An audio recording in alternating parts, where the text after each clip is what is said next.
Welcome to my site, everybody. My name is Paul. I'm a realtor in the western part of Virginia near Lexington, the Shenandoah Valley.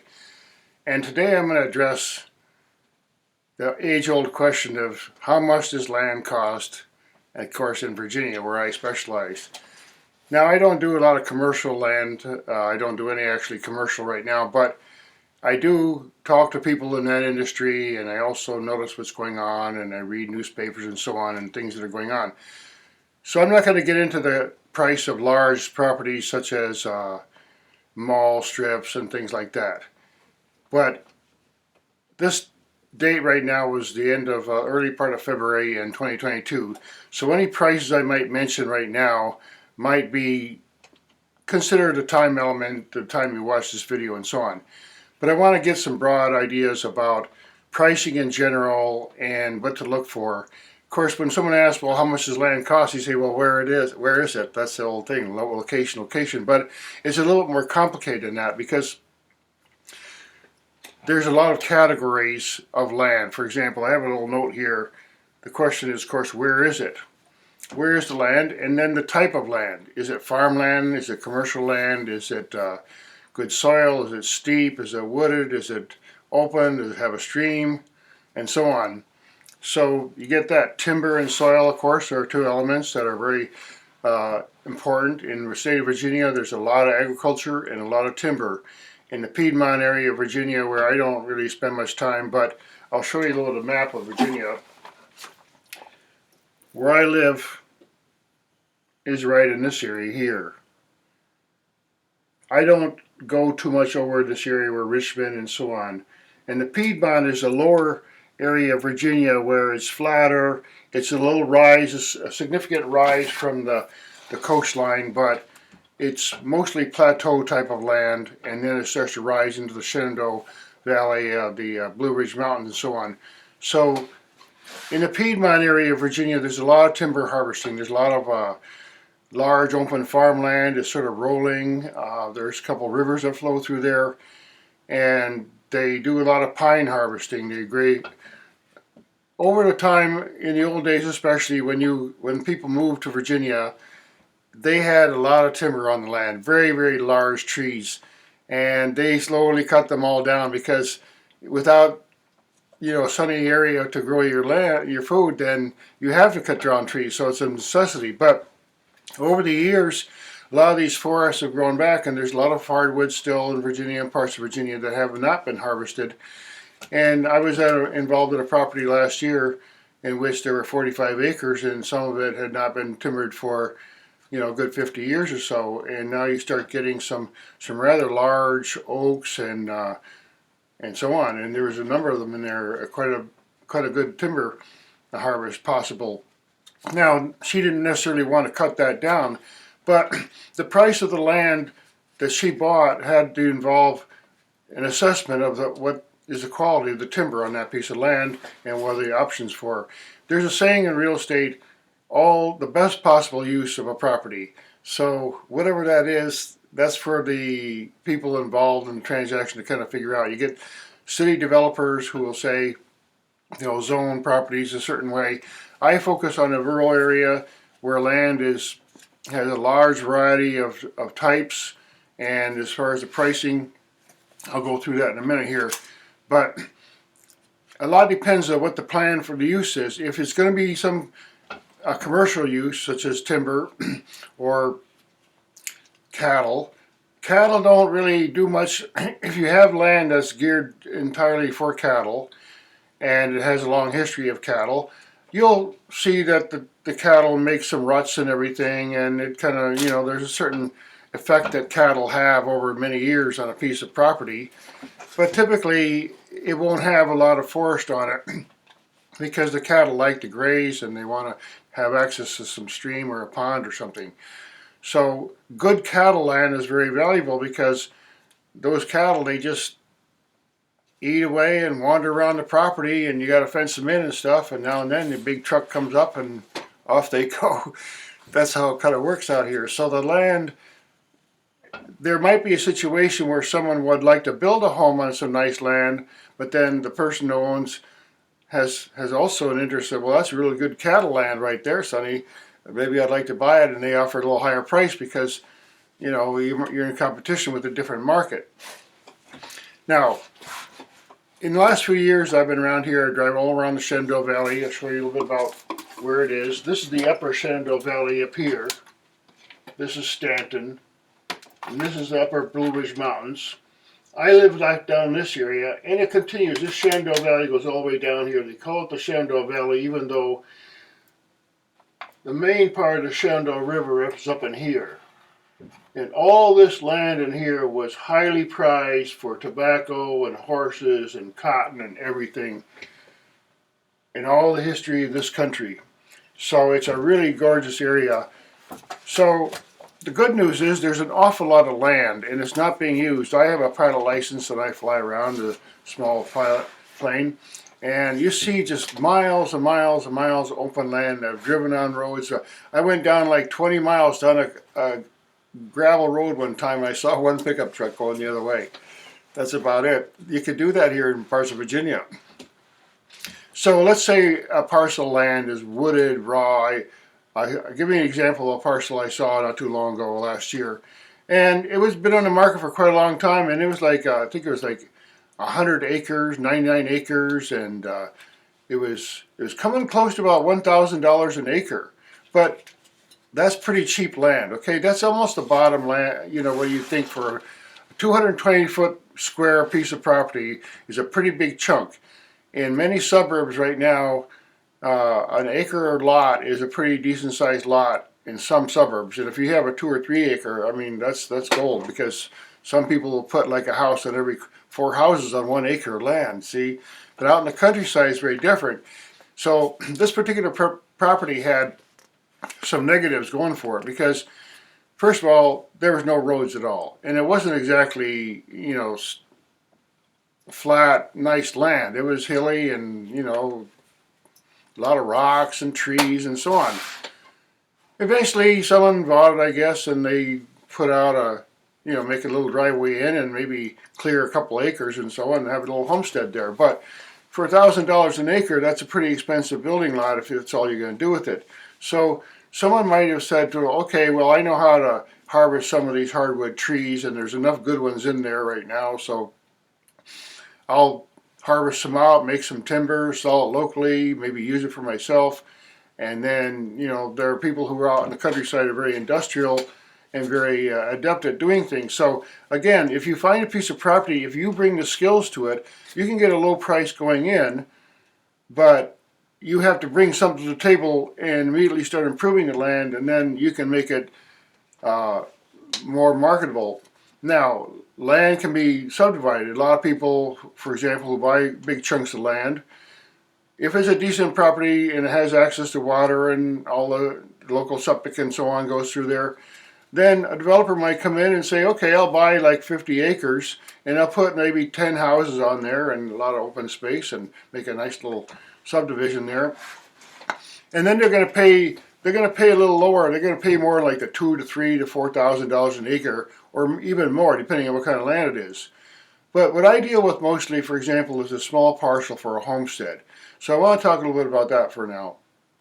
That I really think that at the very minimum, I consider a homestead to be at least 2 acres, because you're going to need a place for your house, a yard. It's not all going to be cleared land, most likely. It's good to have some variety on the property, maybe even a stream that goes by. So you want to have some insulation, some space, maybe a little privacy from the road and so on, a setback. So 2 acres is what I consider the beginning of a little homestead type of property. Now, in a suburb, I saw, for example, last year there was a subdivision, a pleasant subdivision, but it had some restrictions. A little bit more than an acre. It sat on the market for around $30-some thousand for a long, long time. I still don't think it's sold, because there were some restrictions on it. So you can see that sometimes a parcel of land in a suburb or a subdivision like that might cost like $30,000-40,000 just for the building lot. And there's sort of a ratio in real estate about the value of a property, the value of a home that's put on the value of the property, the land. So if you buy a $20,000 little building lot somewhere, a tiny little lot, you're not going to put $1 million mansion there. $1 million mansion is probably going to have a good 5 acres. They're going to have some space around them. They're going to have some privacy. They're going to have maybe some outbuildings and all that, some shrubbery and landscaping, patio, deck. So we're talking a whole different thing. So let's say you want to buy some land, just raw land. I would say the lower end of it is like $2,000 to $5,000 an acre for land that you can do something with, and that's a fairly cheap price. If you got, let's say, if you got 10 acres for $30,000, and it was raw, and you had to do a lot with it. Okay, so now you got something to work with. Okay, you can build a house there, a pretty substantial estate there on 30 acres. But I sold a property last year, for example, that had 10.5 acres. 2 is regarded as the minimum in that zoning for the housing a house. So you have 2 plus the 8.5. Now there's a barn and everything on there, and it was good sun and everything, and we valued the property as the 2 acres of one property parcel, and we called about the other 8 acres at, say, $75,000 maybe for the land, because it was good land, had hay and had a little pond on it and some insulation, and adjoining property was good and so on. Private road, quiet. So there you go. $75,000, get a really nice homestead type of place, most likely. And we don't really measure, we can average by the acre, but there's so much variety in land out in the countryside that you can't be that specific about. It's just an acre per acre price. Because again, you can buy undervalue. I saw a property, for example, last year. It was 2 lots, good, beautiful lots. Didn't have much development, had some timber, had a ravine where there was a spring down there, a little tiny stream. They could build a pond. It was sloped, but it was like 63 acres in 2 parcels. So it went for $200,000. I go, well, that's pretty good, because it was near a road. The electric could be brought in there, and you bring, 63 acres is quite a substantial amount of land, and you can build a number of nice homesteads and estates in a piece that size, especially if it has a variety of terrain and good access to another road. So that's one example. Now another example, I saw a 10-acre parcel sold. It had a really well-developed, nice pond. Someone had made that pond there years ago and done a good job on it, and I think it was about 10 acres, sold for like $250,000. But it was all set up. I mean, you build a house there, and it was just a gold estate, beautiful.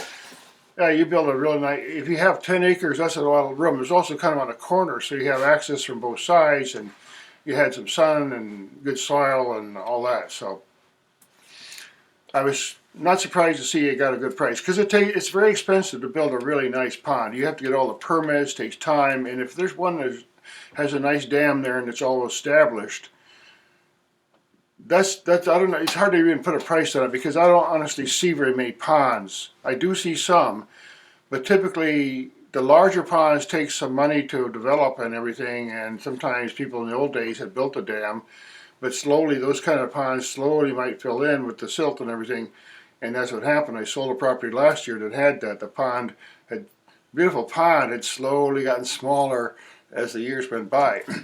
So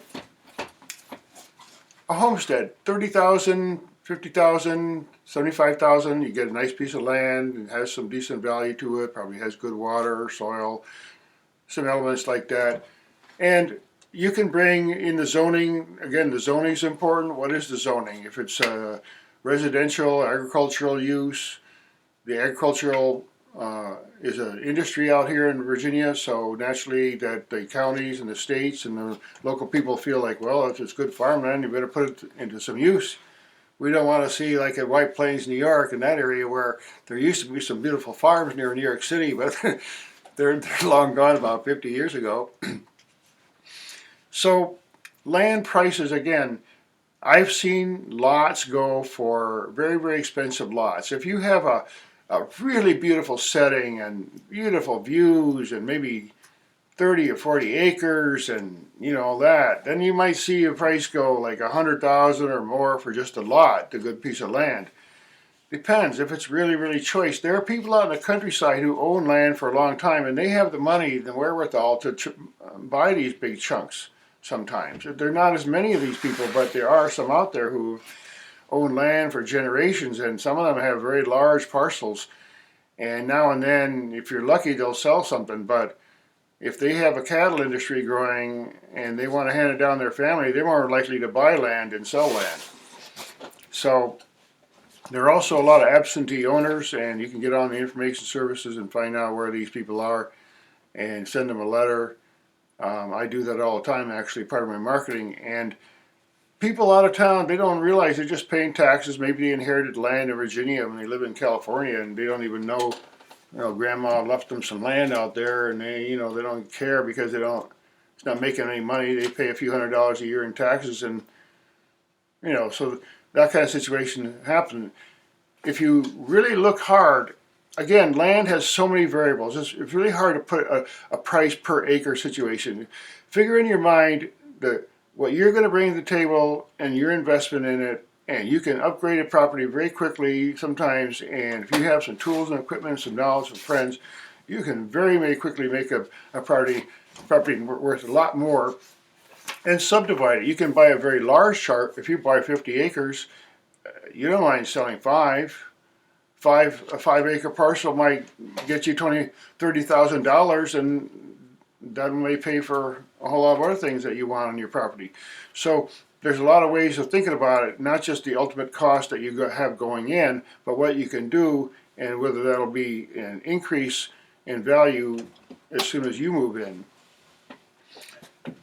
Check my notes here.